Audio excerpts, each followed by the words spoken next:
मुकाबला भारतीय जनता पार्टी से केवल नहीं है, हमारा मुकाबला भारतीय जनता पार्टी के संगठन से है। हमारी हार होगी, भाजपा हमें नहीं हराएगी, उनका संगठन हराएगा।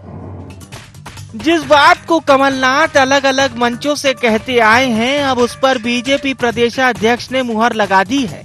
वीडी शर्मा मानो कह रहे हैं कि कोई नहीं है टक्कर में। भारतीय जनता पार्टी को खड़ा करने में ठाकरे जी जैसे लोगों से लेकर के पैरलाल खंडेलवाल, सुंदरलाल पटवा, कैलाश जोशी, पता नहीं कितनी पीढ़ियां खप गई और कितने लाखों कार्यकर्ताओं ने अपना जीवन लगा दिया, तब जाकर के एक पद्धति पर संगठन खड़ा हुआ है जो आज दुनिया का सबसे बड़ा राजनीतिक दल है। उसको उनको टक्कर लेना है तो कमलनाथ जी आपको बहुत पीढ़ियां खपानी पड़ेंगी। वही सुनाते हैं पूरे मामले में आखिर कांग्रेस का क्या कहना है।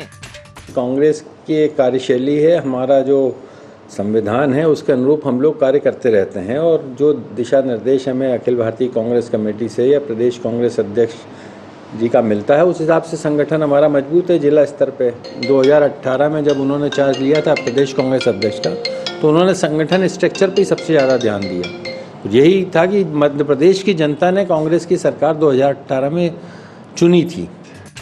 ये बात जग जाहिर है कि बीजेपी में सत्ता और संगठन के समन्वय से कार्य योजना संचालित होती है। यही वजह है कि बीजेपी में संगठन ही सर्वोपरि होता है और इस बात की तारीफ मुख्य विपक्षी पार्टी के नेता से होना ये बताता है कि कमलनाथ को जहां एक और बीजेपी की ये खूबी भा रही है, तो वहीं कांग्रेस की चिंता भी है। चिंता इस बात की है कि किस तरह से कांग्रेस को बीजेपी के संगठन के मुकाबले तैयार किया जाए। वहीं बीजेपी प्रदेश अध्यक्ष की सीधी चुनौती का कांग्रेस क्या जवाब देती है, ये देखने वाली बात होगी। बहरहाल सियासत में उठी कांग्रेस वर्सेस बीजेपी संगठन की इस दौड़ में 2023 कौन फतह कर पाएगा, ये देखने वाली बात होगी। Bureau report, IND 24।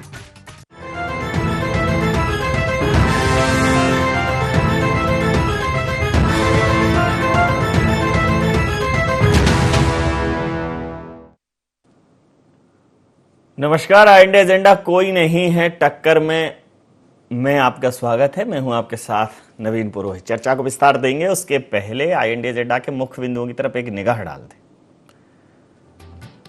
क्या भारतीय जनता पार्टी संगठन के मुरीद हुए कमलनाथ? नाथ के बयान पर क्या बीडी शर्मा ने लगा दी मुहर? भारतीय जनता पार्टी के संगठन की क्या काट खोज पाएगी कांग्रेस? क्या 23 में सत्ता की राह आसान करेगा संगठन? नमस्कार, इन्हीं सवालों के साथ चर्चा में आप सबका पुनः स्वागत है।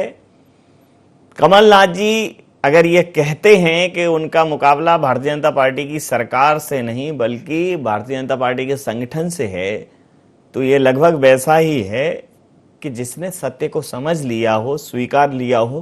कुल मिलाकर कमलनाथ जी तो कम से कम मुगालते में नहीं। अगर भारतीय जनता पार्टी कहती है कि वो एक उत्कृष्ट संगठन है, बड़ा संगठन है, तो उनकी इस बात को कमलनाथ जी मोहर लगाते हुए नजर आते हैं इस बात पर। और ये तो बिल्कुल वैसा ही है कि उन्हें वास्तवतः स्थिति का भान है और कभी भी शत्रु को या प्रतिद्वंदी को छोटा नहीं समझना चाहिए। तो ये तो एक अच्छे योद्धा की निशानी है कि अगर कमलनाथ जी अपने शत्रु का, अपने प्रतिद्वंदी का एक उचित आकलन करते हैं, तो ये तो एक योग और अनुभवी नेता की और नेतृत्व की निशानी है। वहीं भारतीय जनता पार्टी जो बात कह रही है, क्या उस बात को आप अतिरेक माने? क्या उस बात को हम अतिशयोक्ति माने कि बेकार पड़े हैं चक्कर में और कोई नहीं है टक्कर में? मतलब अब बिल्कुल ही पथ जो है वो निष्कंटक है। तो ये जो ऐसा कॉन्फिडेंस है, क्या ये ओवर कॉन्फिडेंस है, क्या ये अति विश्वास है या आत्मविश्वास है? इसी मुद्दे पर करेंगे चर्चा। चर्चा में शामिल हैं पंकज चतुर्वेदी जी, भारतीय जनता पार्टी के वरिष्ठ प्रवक्ता हैं, मोटिवेशनल स्पीकर हैं। आनंद जाट जी प्रवक्ता हैं मध्य प्रदेश कांग्रेस के। रमेश शर्मा जी वरिष्ठ पत्रकार हमारे साथ हैं। आप समस्त महानुभावों का बहुत बहुत स्वागत है। सीधा सवाल पंकज जी, मतलब टक्कर में है ही नहीं, कोई काउंट ही नहीं कर रहे हो आप तो इनको। जैसा नहीं है। कांग्रेस के कार्यकर्ताओं के प्रति, कांग्रेस के नेताओं के प्रति पूरा आदर है, अनादर का विषय है ही नहीं। उन कांग्रेस का उनका अपना तौर तरीका है काम करने का, और कमलनाथ जी बहुत अनुभवी राजनेता, उन्होंने जो सत्य था उसको स्वीकारा। उन्होंने कहा हमारी हार होगी, भाजपा के संगठन से हमारी हार होगी। नहीं, यदि कहा है उन्होंने, यदि, हाँ सर, वो यदि मैंने हटा दी क्योंकि मैं जानता हूँ वस्तु स्थिति क्या है सर। वो तो कमलनाथ जी की बात करेंगे, मैं भाजपा कार्यकर्ता के तौर पर बात कर रहा हूँ। तो कमलनाथ जी तो यदि बोलेंगे सर, अभी कैसे कहेंगे? वो तो 23 के परिणाम आने के बाद कहेंगे कि जो लोकतंत्र का आदेश है जनता का, उसको मैं सिर माथे स्वीकार करता हूँ। हम विश्लेषण करेंगे, जैसा 2014 से कांग्रेस पार्टी 50 में 40 चुनाव हारने के बाद बोलती है, ये देश भर की बात कर रहा हूँ मैं। तो विषय पर आते हैं नवीन जी। तो कांग्रेस पार्टी में और भारतीय जनता पार्टी में बुनियादी अंतर क्या है नवीन जी? कि भारतीय जनता पार्टी संगठन है और कांग्रेस पार्टी संगठन है। इतनी छोटी छोटी गठाने हैं, टीले कबीले मजरे टोले टप्पे हर जगह, सबकी अपनी अपनी कांग्रेस पार्टी है और सब उसी में अपने आनंद में है कि ये मेरी कांग्रेस, मैं इसका नेता, मैं इसका नेता, इस प्रकार की कांग्रेस पार्टी चलती है। जो हमारे आदरणीय अध्यक्ष जी विष्णुदत्त शर्मा जी ने कहा, वो बहुत स्पष्ट कहा नवीन जी कि भारतीय जनता पार्टी का गठन 1980 में हुआ, उसके पहले जनसंघ था। तो जनसंघ के बाद 1980 में जब भारतीय जनता पार्टी बनी, तो हम तो 1980 से गिनती करें तो 1980 से 1990 तक भारतीय जनता पार्टी की संगठन क्षमता और शक्ति वो नहीं थी जो आज है। 1990 से 2000 के बीच भारतीय जनता पार्टी की संगठन क्षमता और शक्ति वो नहीं थी जो आज है। और बिल्कुल सत्य कहा कि भारतीय जनता पार्टी के, यदि हम मध्य प्रदेश के संदर्भ में बात करें, तो चाहे वो कुशाभाऊ ठाकरे जी हो, राजमाता सिंधिया जी हो, प्यारेलाल खंडेलवाल जी हो, और तमाम वो सारे राजनेता जिन्होंने अपने श्रम से इस पार्टी को वृक्ष के रूप में सिंचित किया, खड़ा किया, उनकी तपस्या और त्याग का परिणाम है। आपको नवीन जी स्मरण होगा कि हम जो आजीवन सदस्यता निधि की बात करते हैं, समर्पण निधि की बात करते हैं, वो आदरणीय कुशवाहा ठाकरे जी की योजना थी कि 1 रुपए का आपसे आर्थिक सहयोग पर आपका परिवार लगे आपको। और इस विशिष्ट योजना को पूरे राष्ट्र में भारतीय जनता पार्टी के अन्य प्रांतों के संगठनों ने स्वीकार किया, राष्ट्रीय स्तर पर योजना चलती है। तो ऐसे संगठन शिल्पी, तो उसका परिणाम आज है कि भारतीय जनता पार्टी का मध्य प्रदेश के 65,000 बूथों पर डिजिटल फिजिकल नेटवर्क है। हर बूथ पर भारतीय जनता पार्टी के समर्पित निष्ठावान कार्यकर्ताओं की टोली है। और ये निष्ठावान समर्पित कार्यकर्ता नवीन जी कहाँ से पैदा होते हैं? त्याग और तपस्या से, समर्पण प्रतिबद्धता से।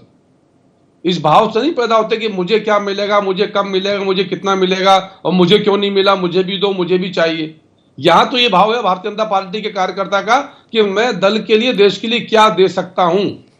जो मिलेगा भारतीय जनता पार्टी का परिवार तय करेगा, हर कार्यकर्ता के लिए जिसकी जैसी योग्यता, क्षमता और समय काल परिस्थिति, कार्यकर्ताओं को वैसा महत्व, सम्मान, आदर, पद और दायित्व दिए जाते हैं। तो हमारी विशिष्टता है और इस बात पर भारतीय जनता पार्टी के कार्यकर्ताओं का अहंकार नहीं है नवीन जी, पर अभिमान है कि हम एक ऐसे संगठन का अविभाज्य अंग है जो संगठन दुनिया भर में अपनी संगठन क्षमताओं के लिए, दक्षताओं के लिए, समर्पण के लिए, प्रतिबद्धता के लिए, योग्यता के लिए विख्यात है।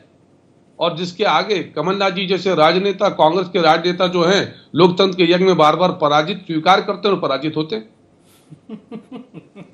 मैं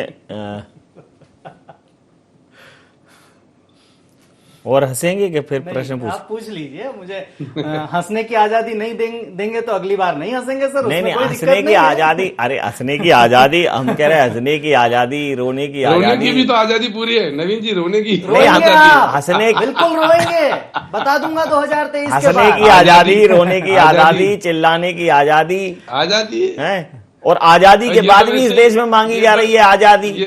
हाँ, ये तो उनके साथ खड़े होने वाली पार्टी है, लेके रहेंगे आजादी। किसके साथ खड़े होने वाले, ये मेरी टिप्पणी का विषय नहीं है, लेकिन हमें चाहिए आजादी। और बिल्किस बानो के जो अपराधी हैं उनको छोड़ने की आजादी, ये है आजादी। ये भारतीय जनता पार्टी का असल चरित्र है। पर मैं आज उस पर बात नहीं करूंगा। आपने कहा ना कि आजादी के समय में आजादी मांगी जा रही है, तो मैं बता रहा हूं कि बिल्किस बानो के अपराधी छूट गए हैं, उन्हें मिली है सच्ची आजादी। और जिन्हें अदालत ने कन्विक्ट किया है उन्हें छोड़ दिया गया है भारतीय जनता पार्टी की सरकार ने। और उसमें केवल गुजरात की सरकार नहीं है, केंद्र की सरकार भी शामिल है। ये है आजादी। इस आजादी की बात कर रहे हैं शायद आप, उनकी आजादी की बात कर रहे थे। इस आजादी की बात कर रहे हैं आपकी पार्टी के विधायक के पुत्र। इस आजादी की बात कर रहे हैं आप, बात कर लेते। इस आजादी की बात कर रहे हैं, जी की बात कर लेते। बताइए आपके मुरली मोरवाल जी के पुत्र, उनकी आजादी की बात कर लेते, जिन्होंने कांग्रेस कार्यकर्ता अपनी बहन को नहीं बख्शा।